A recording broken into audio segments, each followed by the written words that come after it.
Hi guys, Dwayne here, and I want to welcome you back to another Your Monday Mandate session where my heart is to see you guys live a victorious week, one of spiritual growth, fruitfulness, personal development, and relational impact. And guys, I'm here today to talk to you about a value that I believe will change your life once implemented. In fact, it is the value that if you have it as a guiding light within the core values that help inspire you and direct you, you will level up in areas of your physiology, in areas of your psychology, and in areas of your spirituality. And this core value is forgiveness. Forgiveness, a word that is often thrown around, and it sounds so simple, the act of forgiving another person's debts towards yourself. But oftentimes it can be most challenging. It can be like the medicine that we know is good for us, but we don't want to put it down our throats because it just has an awful taste to it, right? It's bitter in the mouth, but at the end of the day,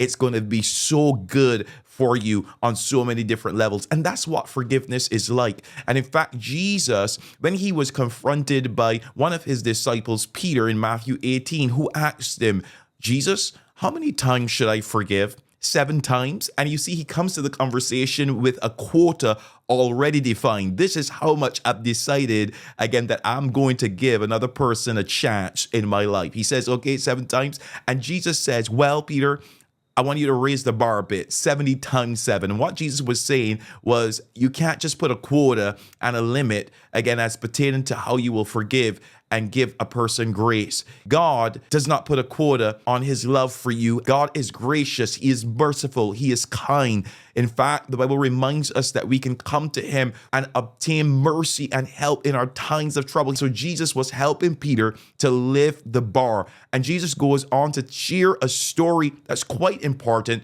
because he wants to bring home the point. And it's a story of a master who has several folk that owe him debts. They are indebted to him. And what happens is that, again, as he is addressing these debts that are unpaid, there is one person that owes him several $1,000s. And he is there in a state because he cannot pay it back. And he begs the master, please have mercy on me. Give me a chance. Again, just give me an opportunity. And the master is moved with compassion and says, okay, I will forgive you of your debts. And so this man goes out. Oh, he's so happy. He's rejoicing. He's so glad his debts have been forgiven, thousands of dollars. And then you know what happens? He finds a man who owes him just a few dollars. And he remembers, this guy owes me money. He grabs the man and he begins to choke the man and demand of him to pay up. But you know what happens in this scenario? The master has his servants keeping an eye on the man that has been forgiven, and they see how he has treated this other man that just owed him a few dollars, whereby he was forgiven thousands of dollars. And they report it back to the master, and the master sends back for him. And the master says, listen, you are a wicked man because I forgave you thousands, but yet you held this small quota against this man when I released you of your large quota. And he says again, now, because of that, you will now go into a prison where you will be locked up and where you will be tormented. And then Jesus turns around to his disciples and he tells them, so is the man who cannot from his heart forgive those who are indebted to him. And so we see the weightiness of forgiveness. It can put us in a position where we can become imprisoned in our own lives in several different capacities. In fact, unforgiveness is like the prison that you throw your enemy in, not realizing that you yourself are the enemy that you are engaged in. And so in fact, where you think you are pushing someone away, again, you are holding them at arms. The reality is that you are really imprisoning yourself and you're striking your own person instead of striking theirs. And this unforgiveness affects you on several different levels. In fact, physiologically in your body, it can cause depression, stress. It can cause, again, diseases to spring up. It can oftentimes accelerate the process of harmful agents in your body like cancer and so forth.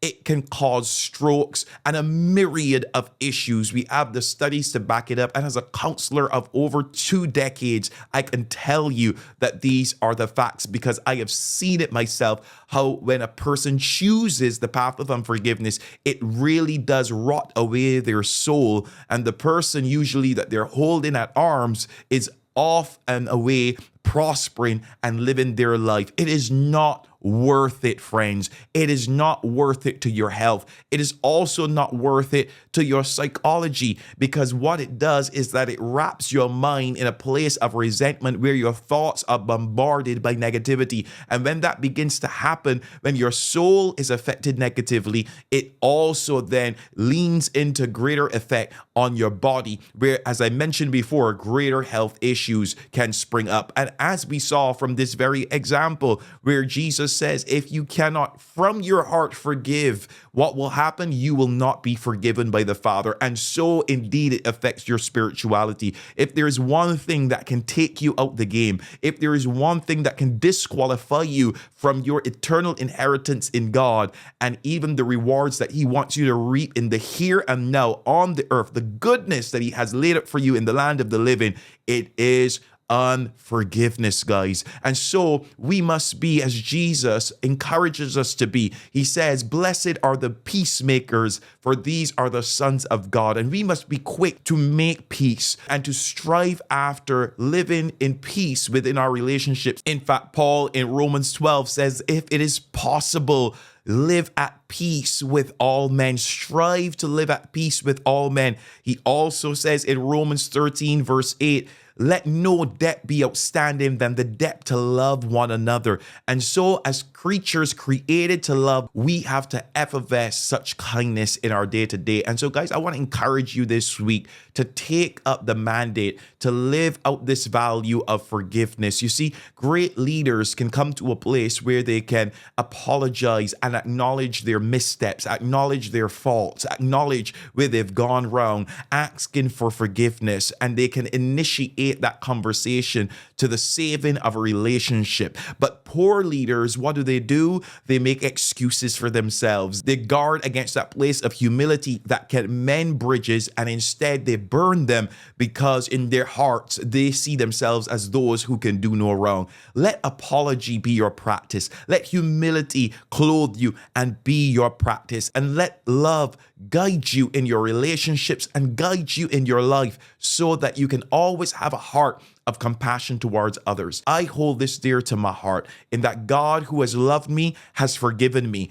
And the fact is that He continues to show His grace and mercy towards me. And even as Jesus said concerning the woman who laid out her whole heart, even at His feet, and those that were looking on said, well, again, does He not know what type of woman this is? If He knew, He would not have her doing so. And Jesus, He arrests the conversation and He says, listen, those who have been forgiven much love much. And when you can see how God has forgiven you, then you can exercise the love that you have experienced in His forgiveness. And so as an exercise, I encourage you, ask the Lord to help you. Help me see, God, how much you have forgiven me. Help me see the depths of your love towards me, because when we see that, and we appreciate how He has loved us, forgiven us, and shown us mercy, our hearts can become tender again to give that same mercy to others. Maybe there are some relationships right now that are sour in your life. There are things that have happened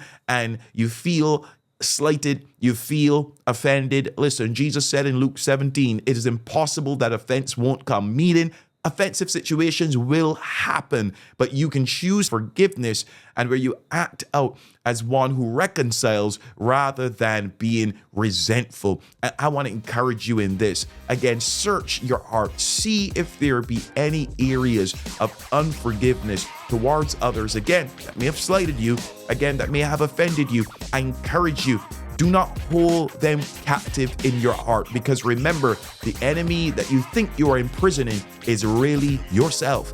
And it's only going to cause derision in your future, in your opportunities, in your health, and the list goes on. So choose to forgive, my friends, and choose this week to ask God Show me how much you have forgiven me. Give me an awareness of your love towards me so that being showered by that love, I can extend that love and I can mend those bridges instead of burning them and release healing to others, even if it means I have to apologize for some things, I have to make up for some things, whatever it takes. Guys, be an agent of love.